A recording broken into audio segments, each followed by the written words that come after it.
Plenty are known for their bodybuilding competitions and contests of strength. This belt is a symbol of great honor within the tribe.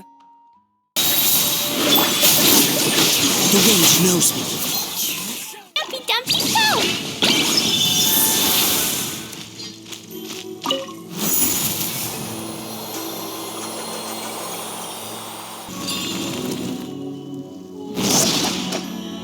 Must be the entrance the Pyro Archon told us about. The one ripped open by the abyss. Not to drag Paimon! You're pulling too hard! Ah, these floating black things don't look super friendly either. Time to go.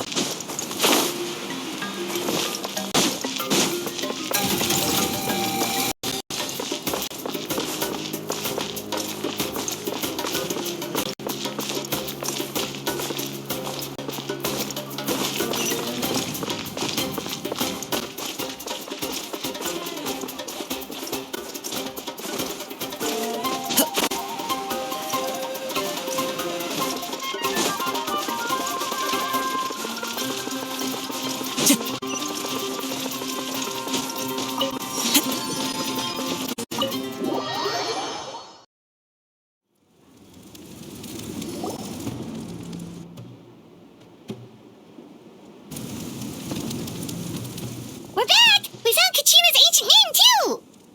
Well, it's fairly complicated. Let me give you the condensed version.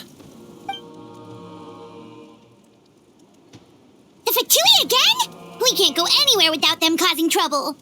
But what if the Fatui finds out you've lost your power? Won't they try to take advantage of the situation? That's why it has to be our little secret. No one else can know, or we're asking for trouble. Look, I wish I could offer you some sort of consolation, but I won't lie to you. With multiple factions closing in, there's nothing comforting about the situation we're facing. Still, all you need to do is focus on your goal. You can leave the complicated matters to me. I can also step in on the Pyro Archon's behalf. There's a limit to what I can accomplish, but I'll help you however I can. There's no need to be so modest, Yan-san. Your incredible strength has long been a well-known fact. You're the pride of your tribe. Archon, I'm sorry about before. You have so much on your plate, so much that you have to worry about. But all I could do was focus on my own feelings. You have nothing to be sorry about. We all get overwhelmed by our emotions, myself included. Your reaction to Kachina's disappearance, I understand that feeling very well. Well, now that we have Kachina's ancient name, let's go track her down. Follow me.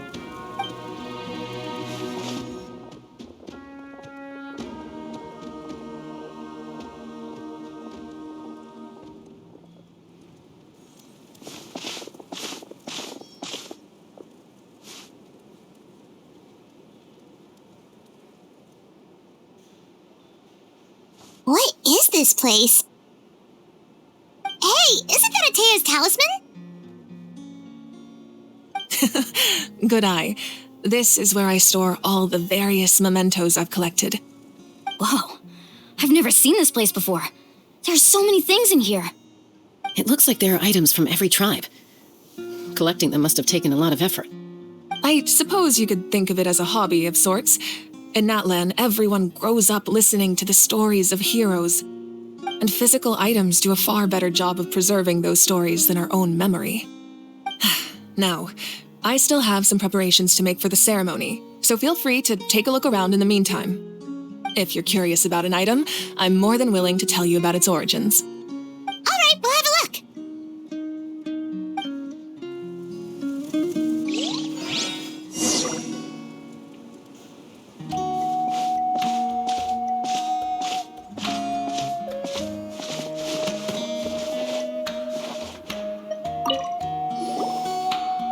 Hey, there's a fishing rod here. It must have belonged to the people of the springs. That's right. It belongs to a legendary fisherman named Matavaru. I have his entire set of fishing equipment, actually. He and I met in a tavern. He told me about a particular kind of giant fish and his meticulous plan to catch it. In his eyes, I saw a hunger and a strong fighting spirit. To him, the sea was the battlefield upon which he staked his honor. So, did he do it? The next time I saw him, he was covered in scars. It turned out the fish he sought had been corroded by the abyss. He managed to kill the fish, but sustained a serious injury in the process, which meant he could never go deep-sea fishing again. Can a fisherman claim victory if he fails to bring back his catch? That's what he asked me in the end.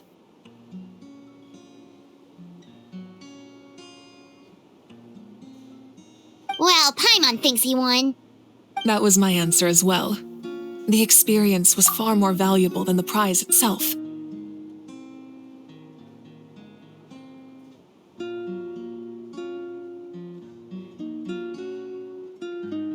In the end, he didn't want his tools to go to waste, so he gave them to me.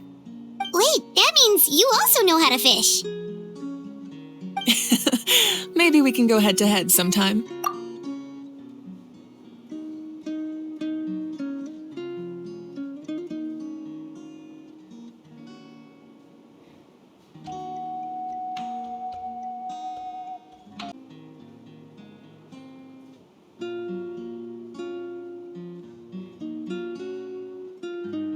In the end, he didn't want his tools to go to waste, so he gave them to me.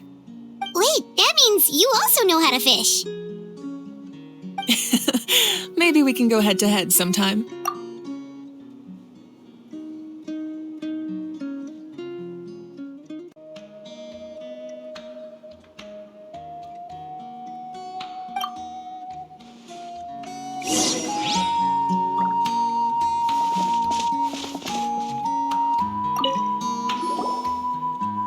This is Atea's talisman. I'm sure you're familiar with this one already. Atea was rarely ever without it. The talisman brought her a lot of luck in battle.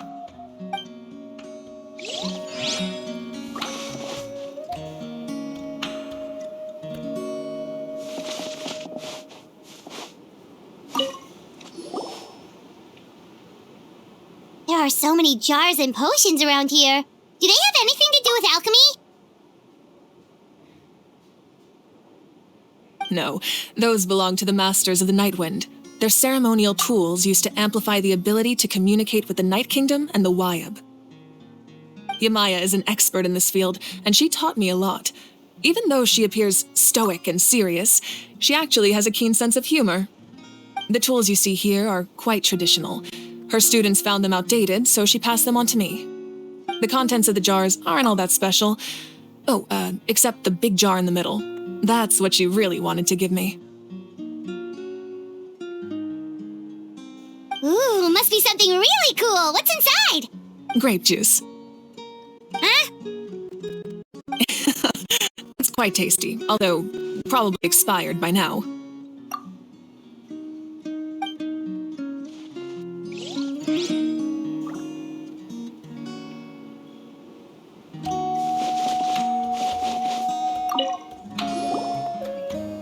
Whoa, that belt is bigger than Paimon's head! The Collective of Plenty are known for their bodybuilding competitions and contests of strength. This belt is a symbol of great honor within the tribe. The association with strength might also have been the reason the original belt was extremely heavy. It was difficult for even 2 people to lift. And even if a warrior had the strength to put it on, wearing it for any length of time would still leave them gasping for breath.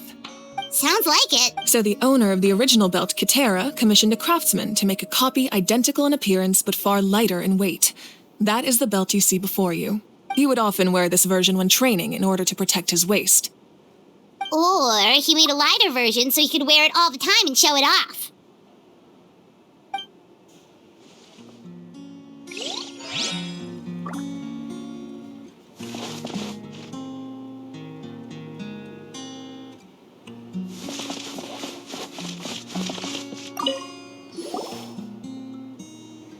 Whoa, this weapon is huge! Which tribe did it belong to?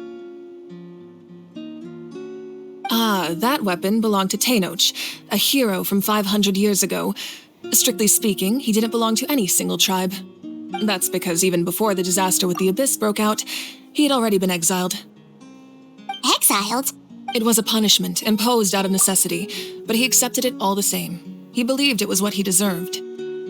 When the Abyss attacked, the tribes found themselves in urgent need of a powerful figure to lead them into the battle, and there was no one more courageous or resolute than him. He united the 6 tribes and accomplished great feats throughout the war. Ultimately, he perished, and because he had already lost his ancient name, the Ode of Resurrection was unable to bring him back. And so, he was laid to rest, alongside the countless warriors and civilians who lost their lives, buried in the soil of his native land. Wow, he sounds like a true hero. Indeed, even now his story is told throughout the land.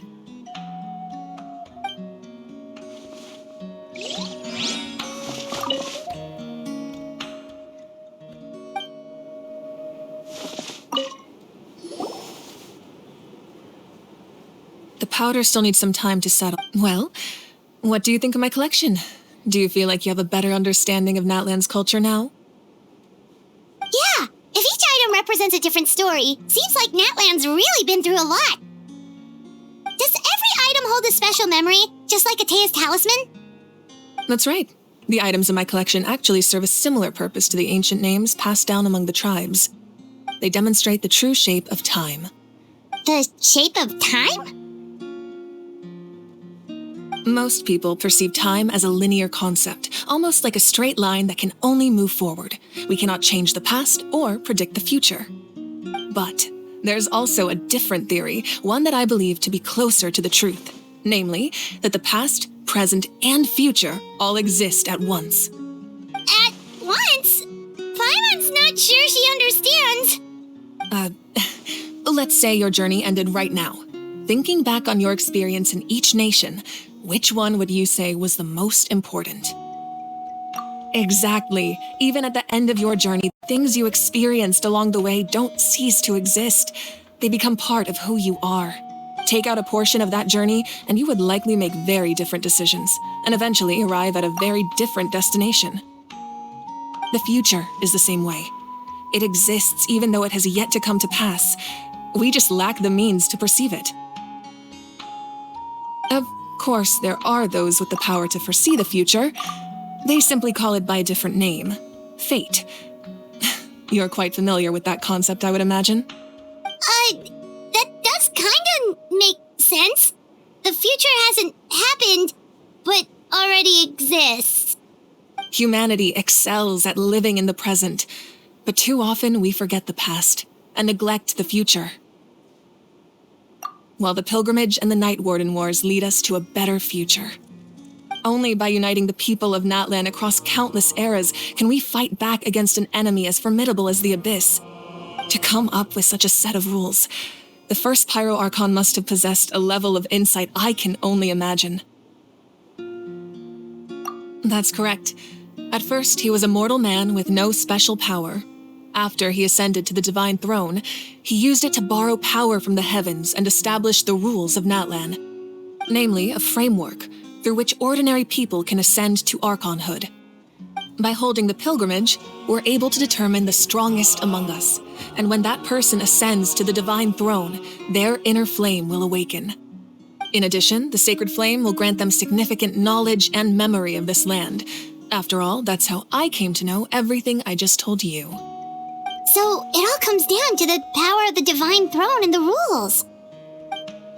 Wait, is that a family portrait? Yes, that's my mother, father, younger sister, and the little saurians we raised. I turned a piece of my dad's leather armor into a canvas and commissioned a famous artist to paint our likeness. Your sister is so cute! It looks like the two of you are really close. Paimon was having a hard time thinking of an Archon as an ordinary person, but seeing this portrait, it kind of makes sense now. It really doesn't look like there was anything special about you before. Oh, wait, is Paimon allowed to say that? A little late for that question, don't you think? Sorry! Paimon's so sorry! Paimon's mouth works faster than her brain sometimes! It's all right. I'd never get upset over something like that. No matter what others may say, my past is a precious part of my identity. I'm forever proud of the life I used to lead. Becoming the Archon doesn't mean you sever ties with your family. The position just comes with a lot of responsibilities, so it impacts how often you get to see them. My father made the most delicious stew, so my sister would often bring me a large pot of his cooking, and we would sit on a blanket and eat it together. One time, we didn't close the door securely, and the saurians who were raising ran into the room and knocked over the entire pot. My sister immediately burst into tears. The two troublemakers were going for the meat, but when they saw my sister's distress, they froze on the spot. I still remember the way they laid there, sulking like a pair of children, even after making such a mess. It was frustrating, but in the end, all I could do was comfort my sister and move on. Wow. Isn't that what being a family is all about? I think about that story a lot, actually. As the Archon, I made a vow to defend this nation, and experiences like that, they remind me exactly what I'm trying to protect. Well, what happened after that? This portrait looks pretty old. Your sister must be all grown up by now, right? I believe she ended up working as an architect and artist. She built many houses and crafted many beautiful works of art. Anyway, that's enough about me. Now that the powder is settled, we can begin. Ian-san, Mulani, Chaska, over here, please. Place the ancient name up there, and then we'll begin.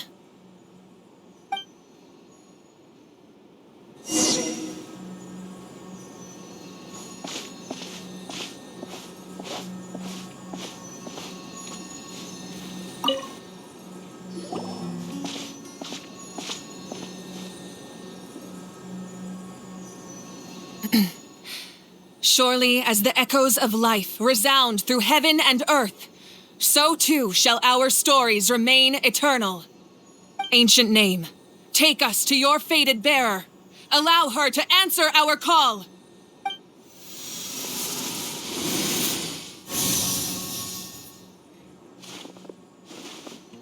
Am I hallucinating again? Kachina, are you okay? Huh? I'm not seeing things, am I? Is the Abyss playing tricks on me again? It's okay, Kachina. It's just us. We're trying to find a way to bring you back. Everyone, you have to listen to me.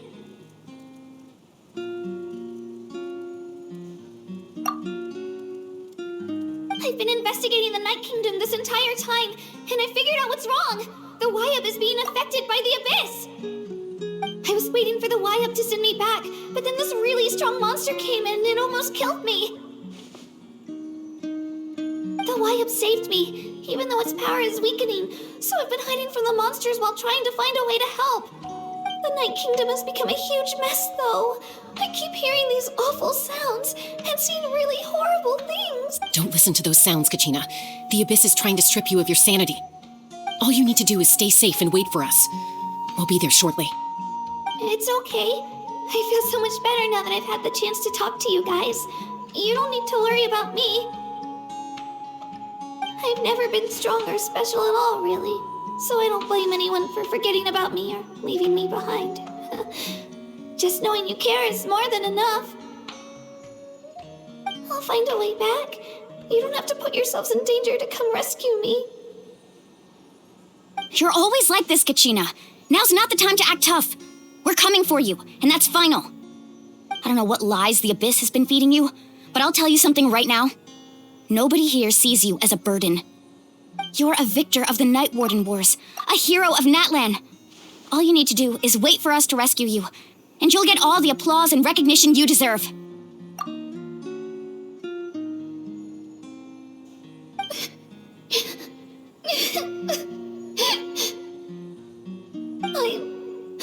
I'm really scared.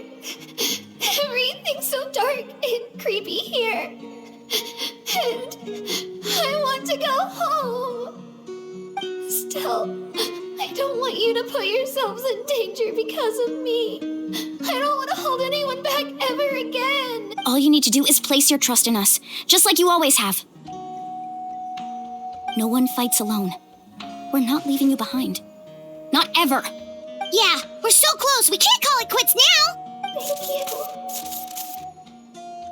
Be careful.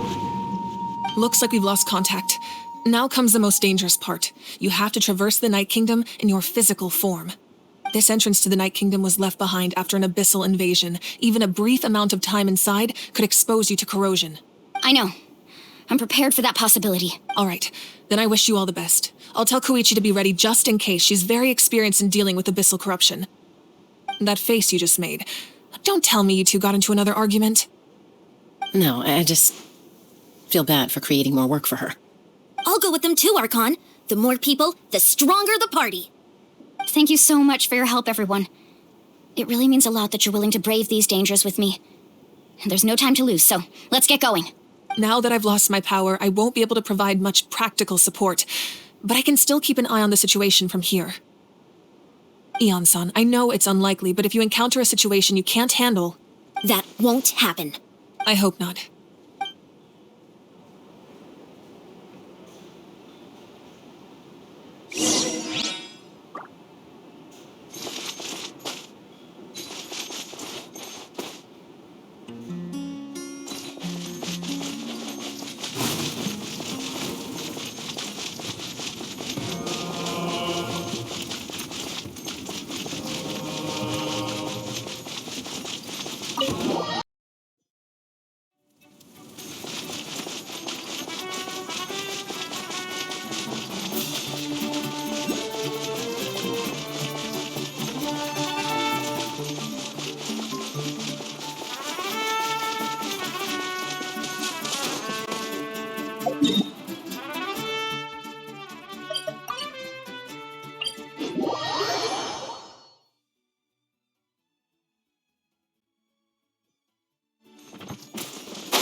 So we're underneath Natlan right now?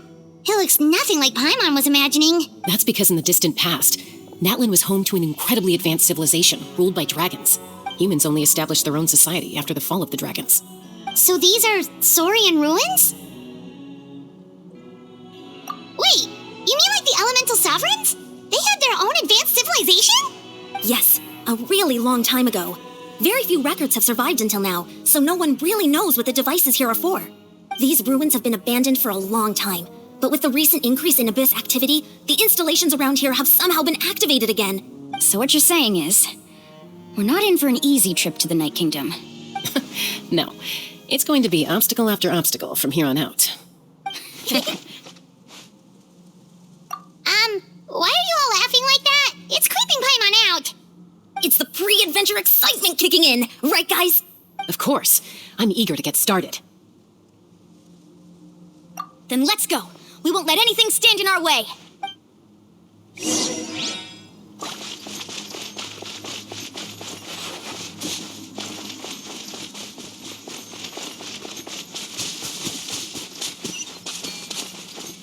Seems like the road ends here.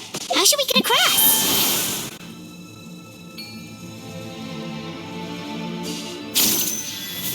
As a professional trainer, I think you could stand to build up your endurance, Paimon. Professional trainer? Paimon thought you were a warrior from the Collective of Planning. Well, that goes without saying. But I actually work as a sports coach. I provide professional guidance for many of Natlan's popular sports. And I don't just mean physical training. I design nutrition plans as well. Ah, so basically no sugar, no soft drinks, no grilled meat. Yeah, we'll be here all day. Those guys look familiar. We've fought them before. Let's go. Show no mercy.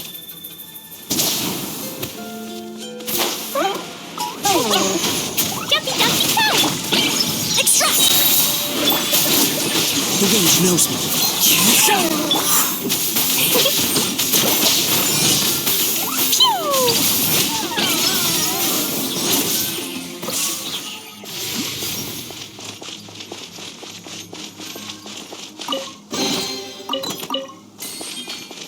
Jumpy dumpy go!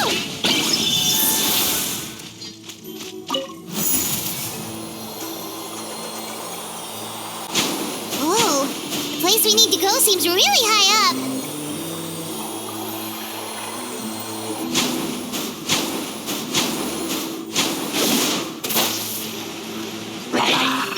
Reconstitute!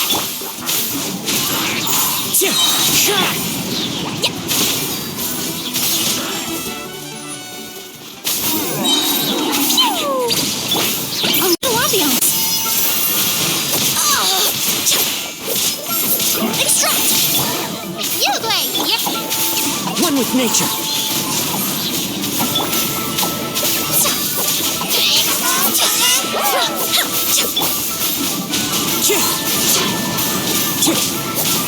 Reconstitute! Boing, boing, boom!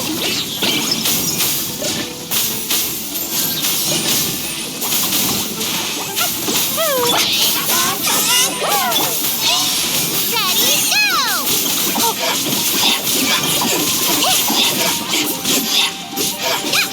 Stay put!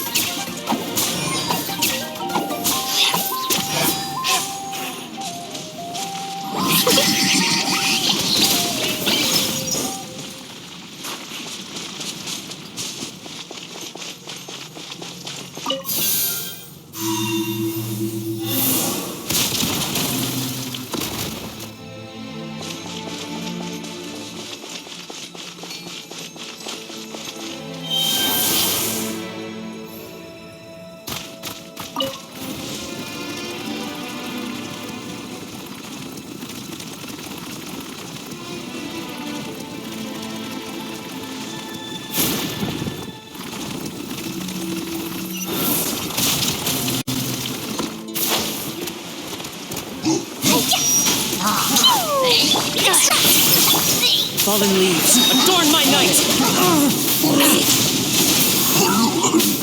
The wind knows me.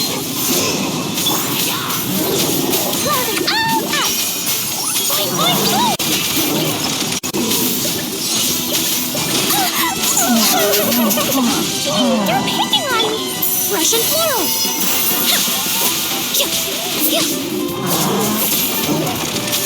Neutralize! Hey, go away! You Blake, you're up!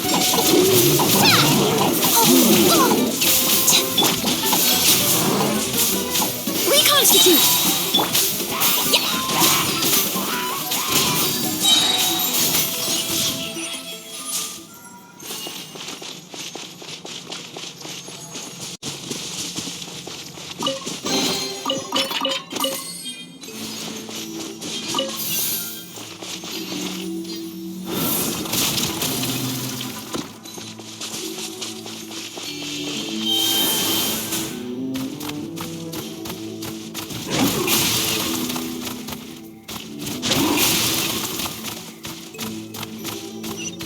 This is the final stretch. We just need to climb up, and we'll be there.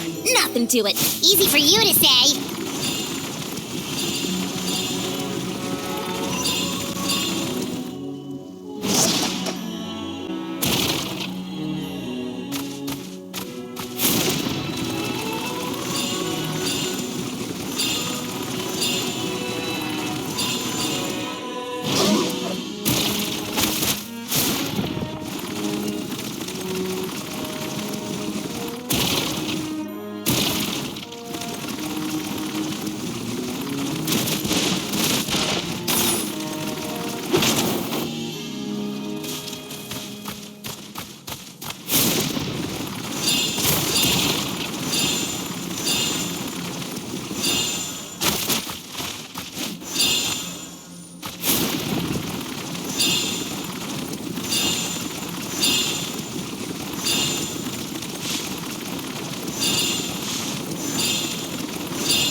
This must be the entrance the Pyro Archon told us about. The one ripped open by the abyss. Yes. There's something in the depths of this place that feels familiar, yet also foreign. We actually have to go in there? Okay, Paimon just needs to psych herself up. Don't push her through before she's ready.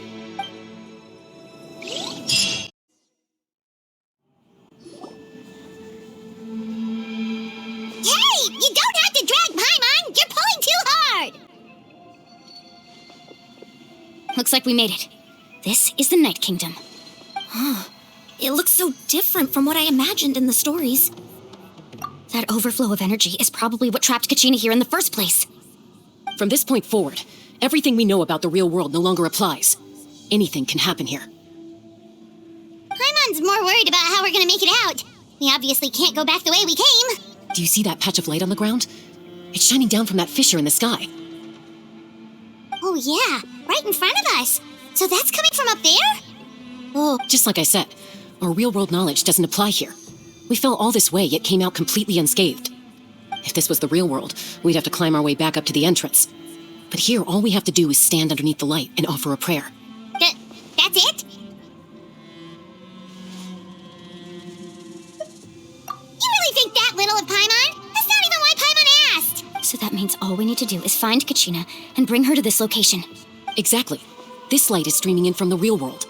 It's a link between the two realms. The terrain looks difficult to navigate, and the visibility's not great either. How are we supposed to find Kachina in these conditions? Yeah, these floating black things don't look super friendly either. Those are all manifestations of abyssal power. Be careful. Ghost! Attacking ghost! Calm down, I'm here to help. You're the ones who helped Vichama, right? Yes, I'm Vichama's friend, Malko. I was completely lost to this realm until I sensed a mysterious power calling out to me. It's like it was seeking me out, attempting to reassemble the pieces of who I used to be. Of course, it could only do so much. I'm sorry I can only appear before you in this imperfect form. No, we should be the ones apologizing. If the Spirit Speaker Stone hadn't become corrupted by the Abyss, we could have done much more. But we had to destroy it. Otherwise, Vichama and his tribe would have been in danger. Of course. Thank you for protecting him. I never imagined that, even after all these years, he'd still take such a risk for me. Under the power of the stone, it felt like our souls were connected. Turns out even our regrets were exactly the same. Whether in triumph or death, you want your best friend by your side. Exactly. That may not be in the cards for us, but it's not too late for you. You're looking for a young girl from the Children of Echoes, right? She's being chased by an embodiment of abyssal power. I'd like to help her while I'm still in this form, so follow me. Be careful. This place has been severely corroded by the Abyss.